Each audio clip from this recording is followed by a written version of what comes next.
Hi, hello, నమస్తే. నేను మీ Venky. Welcome to Venky మీ సేవ యూట్యూబ్ ఛానల్. ఎలా ఉన్నారు ఫ్రెండ్స్? అందరూ బాగున్నారు అనుకుంటున్నాను. నేను ఈరోజు మీకు ఒక జాబ్ నోటిఫికేషన్ గురించి అయితే చెప్పబోతున్నాను. అదేంటంటే ఆంధ్రప్రదేశ్ హైకోర్టు నుంచి మనకు 300 జాబ్స్ అయితే పడ్డాయన్నమాట. వివిధ 13 రకాల కేటగిరీలలో ఈ జాబ్స్ అయితే ఉన్నాయి. ఆ జాబ్స్కి సంబంధించిన పూర్తి డీటెయిల్స్ అయితే నేను ఈ వీడియోలో మీకు ఎక్స్ప్లెయిన్ చేస్తాను.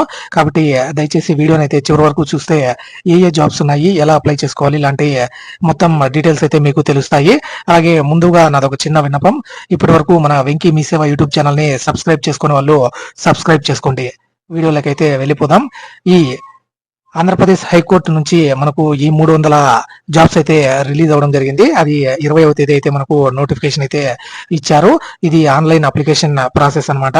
ఇందులో మీకు సెక్షన్ ఆఫీసర్, అలాగే senior system officer, computer operator, అలాగే అసిస్టెంట్ లైబ్రేరియన్ మరియు లైబ్రేరియన్ గ్రేడ్ 2 మరియు యూడి స్టెనోగ్రాఫర్ మరియు అసిస్టెంట్ ఎగ్జామినర్, టైపిస్ట్, కాపీయిస్ట్, అలాగే డేటా ఎంట్రీ ఆపరేటర్ మరియు స్టెనోగ్రాఫర్ అండ్ ఆఫీస్ సబార్డినేట్ కి సంబంధించిన జాబ్స్ అయితే ఇందులో ఉన్నాయన్నమాట. దీనికి మీరు ఆన్లైన్ లో అప్లికేషన్ apht.gov.in లో అయితే ఈ నెల 30వ తేదీ నుంచి రేపు నెల 19వ తేదీ వరకు అప్లై చేసుకోవచ్చు. అంటే అప్లై చేయడానికి కూడా ఇంకొక వారం రోజులు అయితే టైం ఉంది. మనము ఈ నెల లాస్ట్ నుంచి రేపు నెల 20వ తేదీ వరకు అంటే 20 రోజుల టైం అయితే ఇవ్వడం జరిగిందనమాట దీనికి అప్లై చేయడానికి.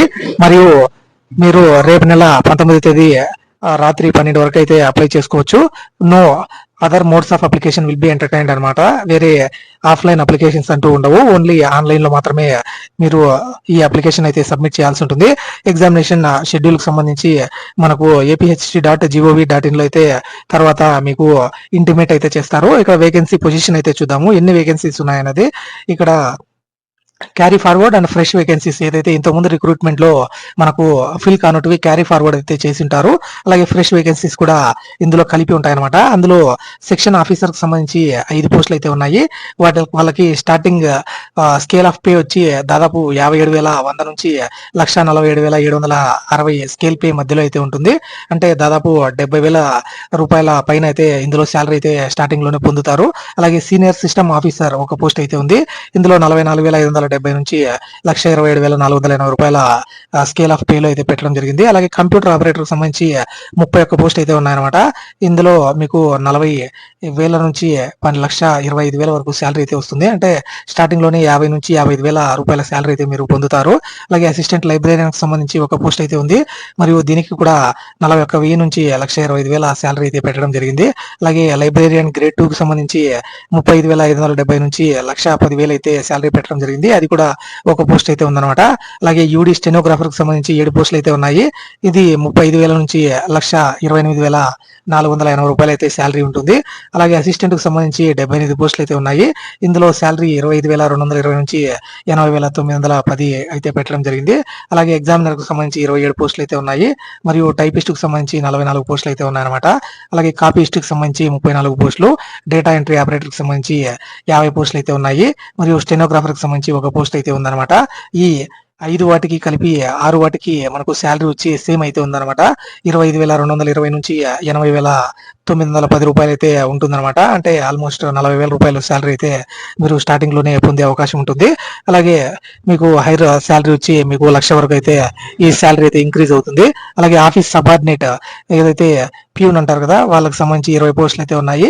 వాళ్ళకు కూడా శాలరీ దాదాపు 25,000 పైన అయితే స్టార్టింగ్ శాలరీ అయితే ఉంది. వాళ్ళు 70,000 రూపాయల శాలరీ వరకు పొందే అవకాశం ఉందన్నమాట. ఈ టోటల్ నంబర్ ఆఫ్ వేకెన్సీస్ కలిపి మనకు 300 వేకెన్సీస్ అయితే ఉన్నాయి. మరియు ఇక్కడ ఏ కేటగిరీకి సంబంధించి బ్రేకప్ ఆఫ్ వేకెన్సీస్ అయితే ఇప్పుడు చూద్దాము. సెక్షన్ ఆఫీసర్ కి సంబంధించి ఓసీకి అయితే 3 ఉన్నాయి. అలాగే ఈడబ్ల్యూఎస్ కి 1, బీసీబీకి అయితే ఒక పోస్ట్ అయితే ఉందన్నమాట. టోటల్ 5 పోస్టులు అయితే ఉన్నాయి. ఇక్కడ పీడబ్ల్యూడికి సంబంధించి కూడా ఏ కేటగిరీలో ఒక పోస్ట్ అయితే మనకు ఉందన్నమాట. అలాగే ఈఎస్ఎం కి సంబంధించి ఒక పోస్ట్ అయితే ఉంది. మరియు ఇక్కడ సీనియర్ సిస్టమ్ ఆఫీసర్ ఒకే పోస్ట్ కాబట్టి అది ఓసీకి మాత్రమే ఉంది. అలాగే కంప్యూటర్ ఆపరేటర్ సంబంధించి 12 పోస్టులు ఓసీకి, మరియు రిమైనింగ్ పోస్టులు అయితే మీరు ఇక్కడ చూడొచ్చు అనమాట. టోటల్ 31 అయితే ఈ పోస్టులు అయితే ఉన్నాయి. అసిస్టెంట్ లైబ్రేరియన్ ఒక పోస్ట్ అయితే ఉంది. ఆ ఒకటి ఓసీ వాళ్ళకి మాత్రమే చెందినది. అలాగే లైబ్రేరియన్ గ్రేడ్ 1 కూడా కూడా ఓసీలకు అయితే చెందింది. యూడీ స్టెనోగ్రాఫర్ సంబంధించి 4 పోస్టులు అయితే ఉన్నాయి. ఇందులో బీసీఏకి ఒకటి, అలాగే ఎస్సీ గ్రూప్ 1, ఎస్సీ గ్రూప్ 2 కి అయితే ఒక పోస్ట్ అయితే ఉందన్నమాట. టోటల్ 7 పోస్టులు. అలాగే అసిస్టెంట్ కు సంబంధించి 78 పోస్టులు ఉన్నాయి కదా, అందులో ఓసీకి అయితే 31 పోస్ట్ అయితే ఉన్నాయి. రిమైనింగ్ ఈడబ్ల్యూఎస్ కి అయితే 7 ఉన్నాయి. ఇతర క్యాస్ట్లకు సంబంధించి మీరు ఇక్కడ చూడొచ్చు అనమాట. బీసీఏకి 6, బీసీబీకి 8, బీసీసీకి 1, బీసీడీకి 6, అలాగే బీసీఈకి 3, మరియు ఎస్సీ గ్రూప్ 1 కి 1, గ్రూప్ 2 కి 5, గ్రూప్ 3 కి 6, అలాగే ఎస్టీకి 4 పోస్టులు అయితే ఉన్నాయి. ఇక్కడ టోటల్ 78 పోస్టులు అయితే ఉన్నాయన్నమాట. అలాగే ఎగ్జామినర్ కి సంబంధించి 10 పోస్టులు ఉన్నాయి. అందులో ఎగ్జామినర్ కి సంబంధించి 27 పోస్టులు ఉన్నాయి కదా, అందులో 10 పోస్టులు అయితే ఓసీకి మరియు 4 పోస్టులు ఈడబ్ల్యూఎస్ కి అయితే ఉన్నాయి. రిమైనింగ్ రెండు ఈ బీసీ కేటగిరీలో అయితే ఉన్నాయన్నమాట. అలాగే టైపిస్ట్ కి సంబంధించి 44 పోస్టుల్లో 16 పోస్టులు ఓసీకి అయితే ఉన్నాయి. రిమైనింగ్ మీరు ఇక్కడ చూడొచ్చు, టోటల్ 44 పోస్టులు. అలాగే కాపీస్ట్ కి సంబంధించి 11 పోస్టులు ఉన్నాయి. ఓసీకి 6 పోస్టులు. రిమైనింగ్ ఇక్కడ మీరైతే గమనించవచ్చు, టోటల్ 34 పోస్టులు అనమాట. డేటా ఎంట్రీ ఆపరేటర్ కి సంబంధించి 50 పోస్టులు ఉన్నాయి. అందులో 21 పోస్టులు ఓసీకి అయితే ఉన్నాయన్నమాట. రిమైనింగ్ 5, 4, 4, అలాగే 1, 3, 2, 1 సంబంధించి ఈ ఎస్సీ మరియు బీసీ గ్రూపులకు సంబంధించి ఈ పోస్టులు అయితే ఉన్నాయన్నమాట. స్టెనోగ్రాఫర్ ఒక పోస్ట్ అయితే ఉంది, అది ఓసీకి మాత్రమే చెందింది. ఇక్కడ ఆఫీస్ సబార్డినేట్ కి సంబంధించి మనకు 20 పోస్టులు అయితే ఉన్నాయి. అందులో ఓసీకి 9 పోస్టులు, ఈడబ్ల్యూఎస్ కి 2, బీసీఏకి 2, బీసీబీకి 1, బీసీడీకి 2, బీసీఈకి 1, అలాగే ఎస్సీ గ్రూప్ 2 కి అయితే 2, గ్రూప్ 3 కి అయితే ఒక పోస్ట్ అయితే ఉందన్నమాట. ఇది టోటల్ గా మనకు 300 పోస్టులు అయితే ఉన్నాయి. అలాగే పీడబ్ల్యూడి క్యాండిడేట్స్ సంబంధించి 13 పోస్టులు అయితే ఉన్నాయన్నమాట. ఇందులో ఓసీకి 121, బీసీకి ఈడబ్ల్యూఎస్ కి 33, మరియు బీసీలకు సంబంధించి BCA 24, BCB 26, BCC 3, BCD 12, BCE 12, అలాగే ఎస్సీ గ్రూప్ 1 కి 4, ఎస్సీ గ్రూప్ 2 కి 20, ఎస్సీ గ్రూప్ 3 కి 20, మరియు ఎస్టీకి 18 పోస్టులు అయితే ఉన్నాయన్నమాట. ఇందులో ఉమెన్ రిజర్వేషన్ 33% అయితే ఉంటుందన్నమాట. 300 పోస్టులలో 100 పోస్టులు అయితే ఈ ఉమెన్స్ కి అయితే వస్తాయన్నమాట. ఇక్కడ అబ్రివేషన్స్ ఏదైతే ఎస్సీ ఎస్టీకి సంబంధించి అబ్రివేషన్స్ అయితే ఇక్కడ గమనించవచ్చు. అలాగే person with bench mark disabilities గురించి అయితే ఇక్కడ చూడొచ్చు అనమాట. బీసీఏ అంటే పీడబ్ల్యూడి ఏ అంటే ఏంటి, అలాగే బి అంటే ఏంటి, సి అంటే ఏంటి, డి అంటే ఏంటి అనేది ఇక్కడ మీరైతే చూడొచ్చు. బ్లైండ్నెస్, లో విజన్ బీసీఏ, పీడబ్ల్యూడి ఏ, అలాగే పీడబ్ల్యూడి బి డెఫ్ మరియు హార్డ్ హియరింగ్, అలాగే పీడబ్ల్యూడి సికి వచ్చి లోకోమోటార్, అలాగే డిజేబిలిటీ సంబంధించి సెలబ్రల్ పాలసీ, లెప్రసీ, మరియు dwarfism, acid attack victims and muscular డిస్ట్రోఫీకి సంబంధించి ఈ పీడబ్ల్యూడి సి కిందకి అయితే వస్తారు. పీడబ్ల్యూడి డి కిందికి ఆటిజం మరియు intellectual disability and mental illness సంబంధించి ఈ పీడబ్ల్యూడి డి కిందికి అయితే ఈ కేటగిరీలు అయితే వస్తాయన్నమాట. మరియు ఇక్కడ కొంచెం డీటెయిల్స్ అయితే మీరు కొంచెం గమనించవచ్చు. ఆ హైకోర్టు ఏదైతే రైట్స్ అయితే ఉన్నాయన్నమాట, ఇంక్రీజ్ లేదా డిక్రీజ్ చేయడానికి నంబర్ ఆఫ్ వేకెన్సీస్ ని, అలాగే క్యాన్సిల్ చేసే అధికారం కూడా ఈ హైకోర్టుకి అయితే ఉంటుంది. అట్ ఎనీ స్టేజ్ అనమాట. వితౌట్ అసైనింగ్ ఎనీ రీజన్ చెప్పకుండా క్యాన్సిల్ చేసే రైట్ కూడా ఉంటుందన్నమాట. No right will accrue the candidate by virtue the notification. మీరు నోటిఫికేషన్ మీద ఎటువంటి ఏదైనా కేసు లాంటివి వేయడానికి కూడా మీకు ఎటువంటి అర్హత అయితే ఉండదన్నమాట. ఇక్కడ if provisionally selected candidate does not join the post, the next meritorious candidate may be considered for provisional selection. ఎవరైతే ఇందులో సెలెక్ట్ అవుతారో వాళ్ళు జాయిన్ అవ్వకుంటే తర్వాత ఆ పోస్ట్ ని నెక్స్ట్ మెరిటీషియన్ పర్సన్ కి అయితే అందులో ఇస్తారనమాట. ఇది అక్కడ మనకు థర్డ్ పాయింట్ గా ఇవ్వడం జరిగిందనమాట. తర్వాత మనకు ఎడ్యుకేషనల్ క్వాలిఫికేషన్స్ అయితే ఇప్పుడు చూద్దాము. ఏ పోస్ట్ కి అయితే ఏ క్వాలిఫికేషన్ ఉండాలన్నది. ఇక్కడ సెక్షన్ ఆఫీసర్ కి సంబంధించి must possess A degree in law degree అయితే చదివి ఉండాలి. 3 years or 5 years కోర్స్ అయితే చదివి ఉండాలన్నమాట. అలాగే యూనివర్సిటీ గ్రాంట్ కమిషన్ సంబంధించిన దాంట్లో ఆ కాలేజ్ ఏదైతే వాళ్ళు చదివి ఉంటారో ఆ కాలేజ్ అయితే అందులో రిజిస్టర్ అయ్యి ఉండాలన్నమాట. అలాగే కంప్యూటర్ స్కిల్స్ ఉన్న వాళ్ళకి అడిషనల్ ఎలిజిబిలిటీ అయితే ఉంటుందన్నమాట. అలాగే సీనియర్ సిస్టమ్ ఆఫీసర్ సంబంధించి డిగ్రీ ఆఫ్ బీటెక్ అయితే చదివి ఉండాలి. అది సిఎస్సి, ఈసీఈ, EEE, ఐటీకి సంబంధించినవి అనమాట. అలాగే లేదంటే మాస్టర్ ఆఫ్ కంప్యూటర్ సైన్స్ అయితే చదివి ఉండాలి. మరియు 5 years ఆఫ్ వర్క్ ఎక్స్పీరియన్స్ అయితే నెట్వర్కింగ్ అండ్ సర్వర్ మెయింటెనెన్స్ లో 5 years అయితే వాళ్ళకి వర్క్ ఎక్స్పీరియన్స్ అయితే ఉండాలన్నమాట. ఇది సీనియర్ సిస్టమ్ ఆఫీసర్ కి సంబంధించిన ఎడ్యుకేషన్ క్వాలిఫికేషన్. తర్వాత కంప్యూటర్ ఆపరేటర్ కి సంబంధించి కావాల్సిన ఎడ్యుకేషన్ క్వాలిఫికేషన్ ఏంటంటే ఏ డిగ్రీ ఇన్ కంప్యూటర్ సైన్స్ లో డిగ్రీ అయితే చదివి ఉండాలి. అలాగే ఎనీ రికగ్నైజ్డ్ యూనివర్సిటీలో అయితే ఈ డిగ్రీని అయితే కంప్లీట్ చేసి ఉండాలి. అలాగే టైప్ రైటింగ్ వచ్చి ఇంగ్లీష్ లో 45 వర్డ్స్ పర్ మినిట్ అయితే టైప్ చేయాల్సి ఉంటుంది అనమాట. ఇది కంప్యూటర్ ఆపరేటర్ కావాల్సిన క్వాలిఫికేషన్. అలాగే అసిస్టెంట్ లైబ్రేరియన్ కి సంబంధించి డిగ్రీ ఇన్ లా అయితే చదివి ఉండాలి. 3 years ఆర్ 5 years కోర్స్ అయితే చదివి ఉండాలి. అలాగే must process degree of bachelor of library science అయితే చదివి ఉండాలన్నమాట. అలాగే కంప్యూటర్ నాలెడ్జ్ అయితే కలిగి ఉండాలి, కంప్యూటర్ స్కిల్స్ కు సంబంధించి అన్నమాట. ఇది ది అసిస్టెంట్ లైబ్రేరియన్ కి సంబంధించి కావాల్సిన క్వాలిఫికేషన్. తర్వాత లైబ్రేరియన్ గ్రేడ్ 2 కి సంబంధించి must possess degree in arts, science or commerce or law. ఈ 4 వాటిలో ఆర్ట్స్, సైన్స్, కామర్స్ అండ్ లాలో డిగ్రీ అయితే చదివి ఉండాలి. 3 years ఆర్ 5 years కోర్స్ అయినా పర్లేదు అనమాట. అలాగే degree in bachelor of library science అయితే ఖచ్చితంగా కలిగి ఉండాలి. ఇది లైబ్రేరియన్ గ్రేడ్ 2 కి సంబంధించిన కావాల్సిన ఎడ్యుకేషనల్ క్వాలిఫికేషన్స్. అలాగే స్టెనోగ్రాఫర్ కు సంబంధించి degree in arts, science or commerce or law. ఈ 4 వాటిల్లో 3 years ఆర్ 5 years కోర్స్ లో వాళ్ళకైతే డిగ్రీ అయితే కలిగి ఉండాలి. అలాగే government technical examination in short hand లో అయితే వాళ్ళు ఇంగ్లీష్ 120 వర్డ్స్ పర్ మినిట్ అయితే టైప్ చేయాలన్నమాట షార్ట్ హ్యాండ్ లో. అలాగే టైప్ రైటింగ్ లో 45 వర్డ్స్ పర్ మినిట్ అయితే టైప్ చేయాల్సి ఉంటుంది. ఈ 2 క్వాలిఫికేషన్స్ అయితే ఈ స్టెనోగ్రాఫర్ కి అయితే అవసరమవుతాయి. అలాగే ఇక్కడ అసిస్టెంట్ మరియు ఎగ్జామినర్ కు సంబంధించి degree in arts or science or commerce or law అయితే చదివి ఉండాలన్నమాట. ఎనీ డిగ్రీ అయితే దీనికి క్వాలిఫికేషన్ గా అయితే చెప్పుకోవచ్చు అసిస్టెంట్ ఆర్ ఎగ్జామినర్ కి.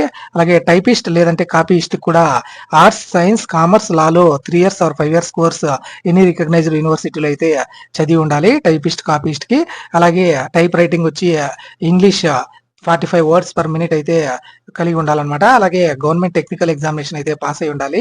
Type writing 45 words per minute కి టైప్ చేసేలాగా. ఇది టైపిస్ట్, కాపీస్ట్ కు సంబంధించిన ఎడ్యుకేషనల్ క్వాలిఫికేషన్. అలాగే డేటా ఎంట్రీ ఆపరేటర్ కి డిగ్రీ ఇన్ కంప్యూటర్ సైన్స్ అయితే చదివి ఉండాలి. అలాగే government technical examination in type writing వచ్చి హైయర్ గ్రేడ్ లో 45 వర్డ్స్ పర్ మినిట్ అయితే టైప్ చేయగలగాలి. ఇది డేటా ఎంట్రీ ఆపరేటర్ కి సంబంధించిన క్వాలిఫికేషన్ అనమాట. అలాగే స్టెనోగ్రాఫర్ కూడా మీరు arts, science or commerce or లాలో 5 years ఆర్ 3 years అయితే డిగ్రీ కోర్స్ అయితే కంప్లీట్ చేసి ఉండాలి. అలాగే government technical examination shorthand లో మీరు 60 వర్డ్స్ పర్ మినిట్ అయితే టైప్ చేయగలగాలి ఇంగ్లీష్ లో. అలాగే టైప్ రైటింగ్ ఇంగ్లీష్ కు సంబంధించి హైయర్ గ్రేడ్ లో 45 వర్డ్స్ పర్ మినిట్ అయితే టైప్ చేయాల్సి ఉంటుంది. ఇది స్టెనోగ్రాఫర్ అనమాట. ఆఫీస్ సబార్డినేట్ కి సంబంధించి మీరు మినిమం క్వాలిఫికేషన్ వచ్చి 7th క్లాస్ లేదంటే అంతకంటే తక్కువ 7th పాస్ అయితే అయ్యి ఉండాలన్నమాట. లేదంటే దానికి ప్యారలల్ గా ఏదైనా 7th క్లాస్ సంబంధించి ఉండాలన్నమాట. అలాగే ఇక్కడ who failed intermediate or equivalent examination will be considered, but those who have higher education then that shall not be considered. ఎవరైతే ఇంటర్ వరకు చదివి ఉండి పాస్ అవ్వకుండా ఉంటారో వాళ్ళైతే దీనికైతే ఎలిజిబుల్ అవుతారు. అంతకంటే ఎక్కువ క్వాలిఫికేషన్ అంటే డిగ్రీ అలా చదివిన వాళ్ళైతే దీనికైతే నాట్ ఎలిజిబుల్ అనమాట. ఇది ఆఫీస్ సబార్డినేట్ కి సంబంధించిన మనకు క్వాలిఫికేషన్ అనమాట. ఇది పూర్తి ఈ జాబ్స్ కి కావాల్సిన ఎడ్యుకేషనల్ అండ్ ఎక్స్పీరియన్స్ క్వాలిఫికేషన్ అనమాట. తర్వాత ఏజ్ లిమిట్ అయితే ఒకసారి చూద్దాము. 18 సంవత్సరాల నుంచి 42 సంవత్సరాల వయసు ఉన్న వాళ్ళైతే దీనికి అప్లై చేసుకోవచ్చు. అలాగే ఏజ్ రిలాక్సేషన్ కూడా ఇందులో ఉందన్నమాట. ఎస్సీ, ఎస్టీ, బీసీ మరియు ఈడబ్ల్యూఎస్ వాళ్ళకి 5 years, అలాగే డిజేబిలిటీ ఉన్న వాళ్ళకి 10 years అయితే ఈ ఏజ్ లిమిట్ అయితే పెట్టడం జరిగింది. అలాగే ఎక్స్ సర్వీస్ మెన్ కి మాక్సిమం ఏజ్ లిమిట్ అయితే ఇందులో ఉంటుందన్నమాట. అలాగే స్పోర్ట్స్ కోటా వాళ్ళకి కూడా మాక్సిమం ఏజ్ లిమిట్ అయితే ఇందులో పెట్టడం జరిగింది. ఇక్కడ రిజర్వేషన్స్ అయితే మీరు గమనించవచ్చు. షెడ్యూల్ క్యాస్ట్, షెడ్యూల్ ఎస్టీ మరియు ఎస్సీ, అలాగే బ్యాక్వర్డ్ క్యాస్ట్, అలాగే ఉమెన్, తర్వాత ఈడబ్ల్యూఎస్, తర్వాత ఫిజికల్లీ ఛాలెంజ్డ్ పర్సన్. ఈ విధంగా సబార్డినేట్ సర్వీస్ రూల్స్ ప్రకారం రిజర్వేషన్ అయితే ఉంటుందన్నమాట. ఇది ఆ రిజర్వేషన్ కి సంబంధించిన డీటెయిల్స్. అలాగే documents to be uploaded at the time of submission of online application. Online application అప్పుడు మీరు సబ్మిట్ చేయాల్సిన డాక్యుమెంట్స్ అయితే ఇప్పుడు ఒకసారి చూద్దాము. ఒరిజినల్ సర్టిఫికేట్స్ అయితే అప్లోడ్ చేయాల్సి ఉంటుంది. అవి ఏంటంటే డిగ్రీకి సంబంధించినవి, 10th ఇంటర్కి సంబంధించినవి అనమాట. పాస్ సర్టిఫికేట్లు అయితే మీరు సబ్మిట్ చేయాల్సిన అవసరం అయితే ఉంటుంది. తర్వాత ఎస్సీ, ఎస్టీ మరియు ఇతర క్యాస్ట్లకు సంబంధించి మీరు క్యాస్ట్ సర్టిఫికేట్ కూడా అప్లోడ్ చేయాల్సి ఉంటుంది అనమాట. అలాగే బీసీ క్యాస్ట్ వాళ్ళు కూడా ఇక్కడ క్యాస్ట్ సర్టిఫికేట్ అయితే అప్లోడ్ చేయాల్సి ఉంటుంది. అలాగే ఈడబ్ల్యూఎస్ వాళ్ళు కూడా ఈడబ్ల్యూఎస్ సర్టిఫికేట్ అయితే ఖచ్చితంగా అప్లోడ్ చేయాల్సి ఉంటుంది. వాళ్ళ ఇన్కమ్ బిలో 8 lakhs అయితే ఉండాల్సిన అవసరం ఉంది. అది మనకు తెలిసిన విషయమే. అలాగే ఎవరైతే బెంచ్ మార్క్ డిజేబిలిటీ కలిగిన వాళ్ళు లేటెస్ట్ సర్టిఫికేట్ అయితే మెడికల్ బోర్డు నుంచి నేచర్ ఆఫ్ డిజేబిలిటీ సర్టిఫికేట్ అయితే అప్లోడ్ చేయాల్సి ఉంటుంది. అండ్ పర్సెంటేజ్ ఆఫ్ డిజేబిలిటీకి సంబంధించి సదరం సర్టిఫికేట్ అయితే అప్లోడ్ చేయాల్సి ఉంటుంది. అలాగే ఎక్స్ సర్వీస్ మ్యాన్ సంబంధించి డిశ్చార్జ్ సర్టిఫికేట్ అయితే సబ్మిట్ చేయాలి. ఎవరైనా జాబ్ చేసే వాళ్ళు అప్లై చేస్తుంటే నో అబ్జెక్షన్ సర్టిఫికేట్ అయితే అప్లోడ్ చేయాల్సి ఉంటుంది. తర్వాత ఇతర ఏదైతే ఒరిజినల్ సర్టిఫికేట్స్ ఉంటాయో అవైతే ఆన్లైన్ లో సబ్మిట్ చేయాల్సి ఉంటుంది. ఏదైనా వాళ్ళకు సంబంధించి ఏ స్టేజ్ లో కూడా అవి ఫ్రాడ్ అని తెలిసినా ఖచ్చితంగా వాళ్ళ క్యాండిడేట్స్ అయితే రిజెక్ట్ చేసే అవకాశం ఉంటుంది అనమాట.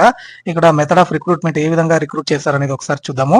ఇది కంప్యూటర్ బేస్డ్ ఎగ్జామినేషన్ అయితే ఉంటుంది. అందులో సెక్షన్ ఆఫీసర్ కు సంబంధించి డిగ్రీ స్టాండర్డ్ లో జనరల్ నాలెడ్జ్, మెంటల్ అబిలిటీ, అలాగే లా, సివిల్ అండ్ క్రిమినల్ కు సంబంధించి 50, అలాగే మెంటల్ అబిలిటీకి 10 మార్కులు, జనరల్ నాలెడ్జ్ కి 20 మార్కులు, టోటల్ గా 80 మార్క్స్ అయితే ఇక్కడ ఈ ఎగ్జామ్ అయితే ఉంటుంది. తర్వాత senior system officer, computer operator, assistant librarian grade 2 మరియు UD stenographer, assistant examiner, typist, copyist, అలాగే డేటా ఎంట్రీ ఆపరేటర్, స్టెనోగ్రాఫర్ కి సంబంధించి డిగ్రీ లెవెల్లో ఎగ్జామ్ అయితే ఉంటుంది. జనరల్ నాలెడ్జ్ 40 మార్క్స్, అలాగే మెంటల్ అబిలిటీకి 40 మార్క్స్ అయితే ఉంటాయి.